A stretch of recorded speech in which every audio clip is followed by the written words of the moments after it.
Hello guys, welcome back to channel. നമ്മൾ ആടുജീവിതം കാണാൻ വേണ്ടി ഫൈനലി വന്നിരിക്കുകയാണ്. This is the day.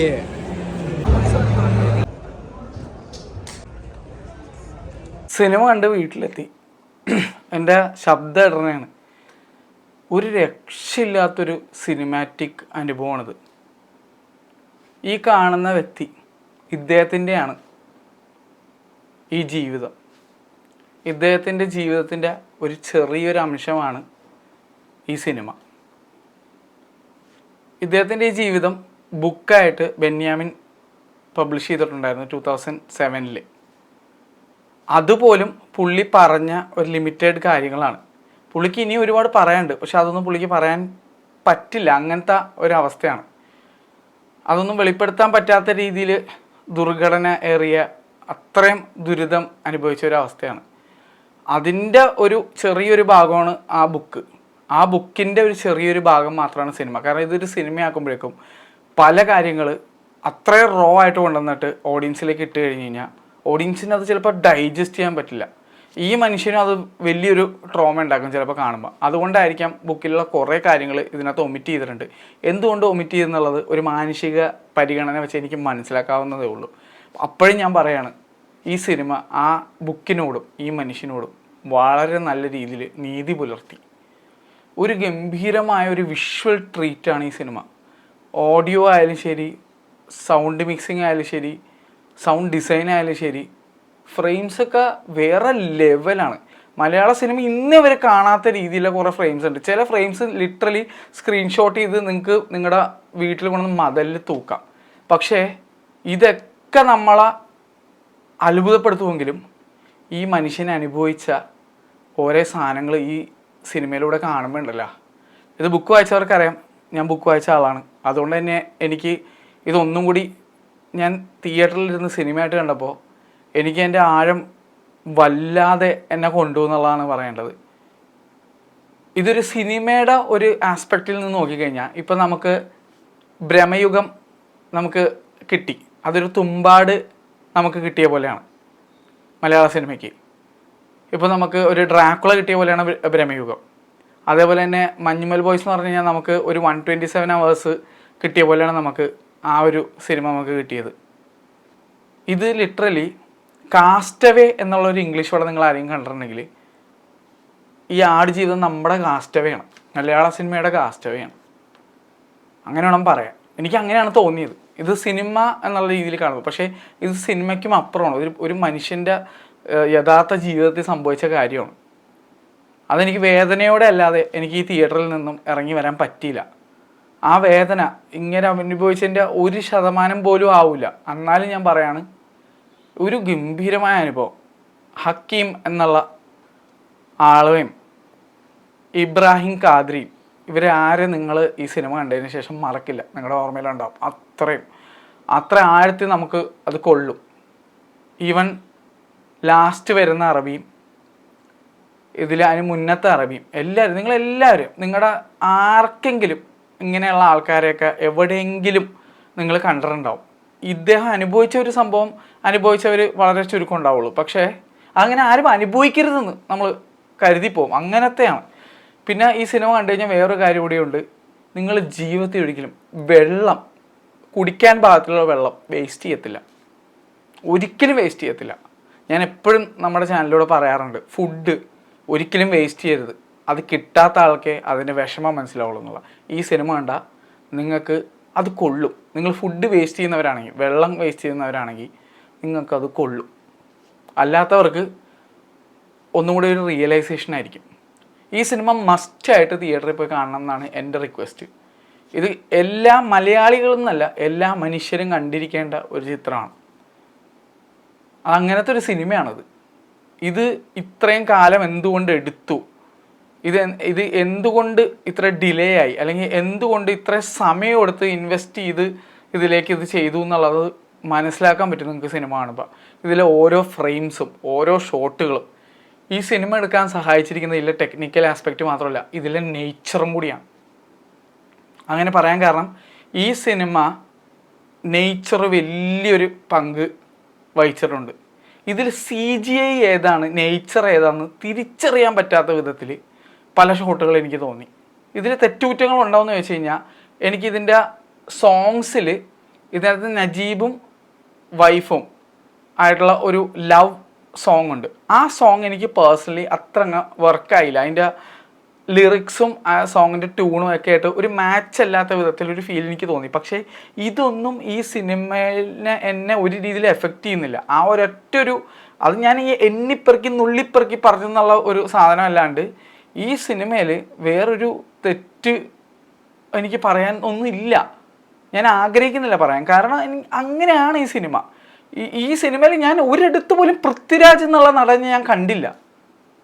Through out the movie ഞാൻ അജീവിനെ മാത്രമേ കണ്ടുള്ളൂ.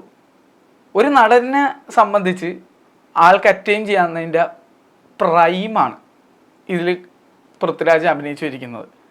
അപ്പോഴും പൃഥ്വിരാജിനെ മാത്രം എനിക്ക് കൺഗ്രാജുലേറ്റ് ചെയ്താൽ പോരാ. കാരണം ഇതിൽ ഗോകുൽ എന്നുള്ള നടനെ നിങ്ങൾ ഇനി മുതൽ അറിയും, ഉറപ്പായിട്ടും അറിയും.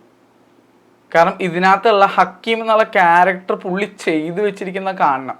ഇതിന് മുന്നേ ഗോകുൽ ഏതെങ്കിലും സിനിമയിൽ അഭിനയിച്ചിട്ടുണ്ടോ എന്ന് പോലും എനിക്കറിയില്ല. ഞാൻ എങ്ങും കണ്ടതായിട്ട് ഓർമ്മയില്ല. ഇതിനകത്തുള്ള ഗോകുലിനെ തിരിച്ചറിയാൻ പറ്റത്തില്ല. ആ രീതിയിലാണ് ഇതിനകത്ത് ഗോകുല് പെർഫോം ചെയ്തിരിക്കുന്നത്. പെർഫോം അല്ല, ജീവിക്കണമായിരുന്നു തോന്നുന്നുണ്ട് ഈ സിനിമയിൽ.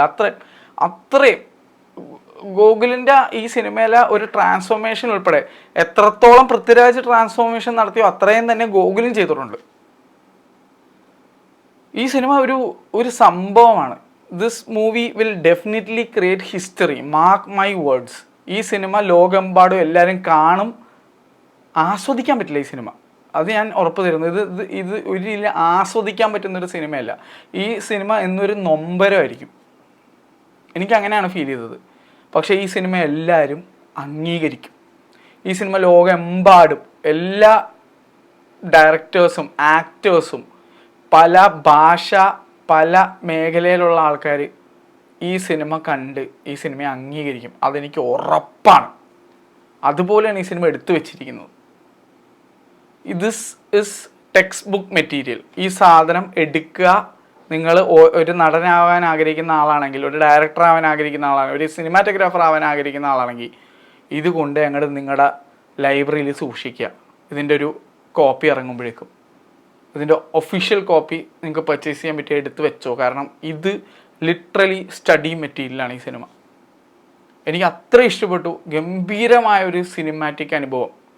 നൊമ്പരത്തോടെ അല്ലാതെ എനിക്ക് ഈ സിനിമയെ സമീപിക്കാൻ പറ്റില്ല. ഈ സിനിമ ഞാൻ ഒന്നുകൂടി കാണുന്നുണ്ട് എപ്പിക് സ്ക്രീനിൽ.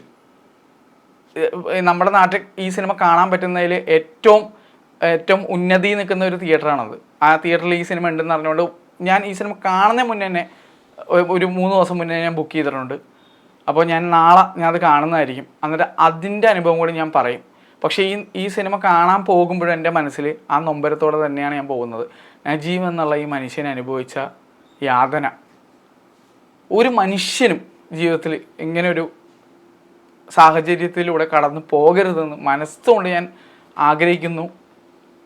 ഏത് രൂപത്തിലുള്ള ദൈവം ഉണ്ടെങ്കിലും ഇല്ലെങ്കിലും, അല്ലെങ്കിൽ സയൻസോ എന്തോ ആയിക്കോട്ടെ, ആ ഒരു ശക്തിയോ അല്ലെങ്കിൽ എന്തോ ആയിക്കോട്ടെ, അങ്ങനെ ഒരു ശക്തി ഉണ്ടെങ്കിൽ തന്നെ ഇങ്ങനൊരു അനുഭവം ആർക്കും ഉണ്ടാകരുത് എന്ന് ഞാൻ ഉള്ളിൽ നിന്ന് പറയണം.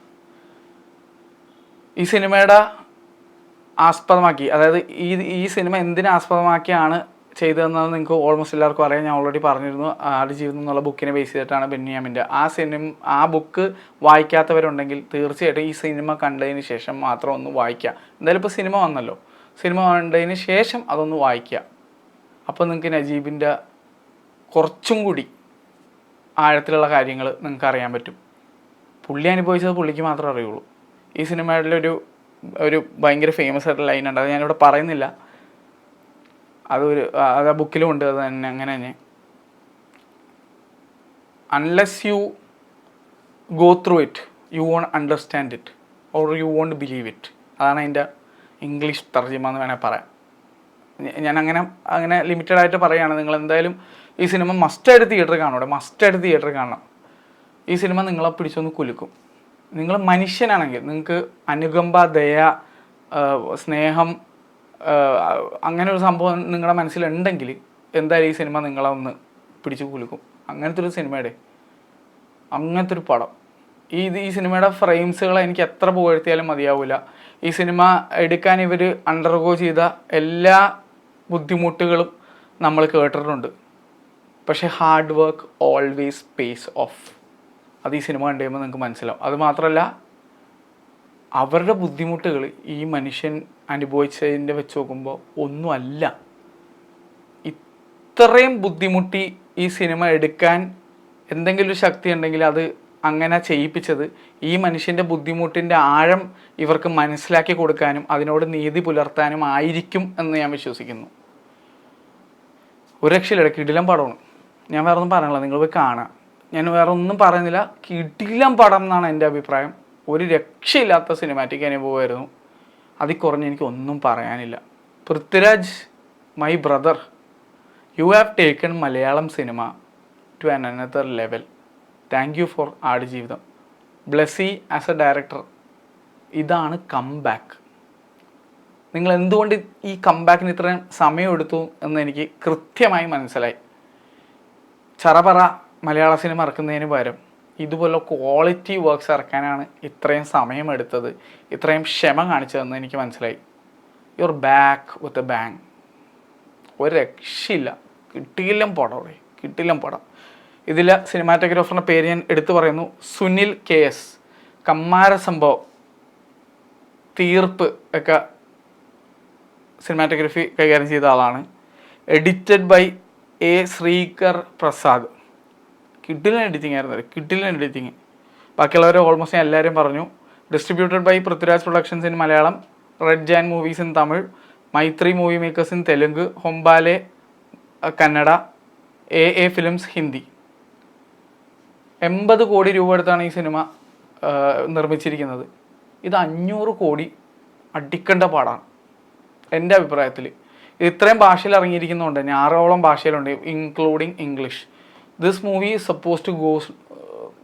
Movie should go to Cannes and Oscars. India represent ചെയ്ത് പോകാൻ പറ്റിയ ഒരു മികച്ച ചിത്രം തന്നെയാണ്. മലയാളം എന്നല്ല, ഇന്ത്യ റെപ്രസെൻറ്റ് ചെയ്ത് പോകാൻ പറ്റുന്ന ഒരു മികച്ച ചിത്രം. കിടിലം പടം, ഇവിടെ കിടിലം പടം. വേറെ ഒന്നും ഞാൻ പറയണം, കിടിലം പടം. നിങ്ങളൊന്ന് കണ്ടു നോക്കി നിങ്ങളുടെ അഭിപ്രായങ്ങൾ ഒന്ന് വീഡിയോയുടെ താഴെ ഇടുക. ഓൾറെഡി കണ്ടവരാണെങ്കിൽ അഭിപ്രായം പറയാം, കാണാതെ ഒന്നും പറയരുത് പ്ലീസ്. ഈ മനുഷ്യനോട് അവരത്രയും നീതി പുലർത്തിയിട്ടുണ്ട്. അപ്പോൾ ഈ മനുഷ്യനോടൊന്നല്ല, ഇതിൻ്റെ മേക്കേഴ്സിനോടും മിനിമം കാണിക്കാൻ പറ്റുന്ന റെസ്പെക്റ്റ് ഇത് തിയേറ്ററിൽ പോയി കണ്ട് അനുഭവിച്ച് തുറന്ന അഭിപ്രായം പറയുക എന്നുള്ളതാണ്. അത്രേ ഉള്ളൂ. Bye bye. നാളെ വേറെ വീഡിയോ ഇട്ട് കാണാം. നാളെ നമ്മൾ IMAX-ൽ പോയി Godzilla versus Kong new empire കാണുന്നുണ്ട്. അതിനുശേഷം ആടുജീവിതം എപ്പിക് സ്ക്രീനിലും കാണുന്നുണ്ട്. രണ്ടിൻ്റെ വീഡിയോസ് വരും, കണ്ടു നോക്കുക. എൻജോയ്. Bye bye.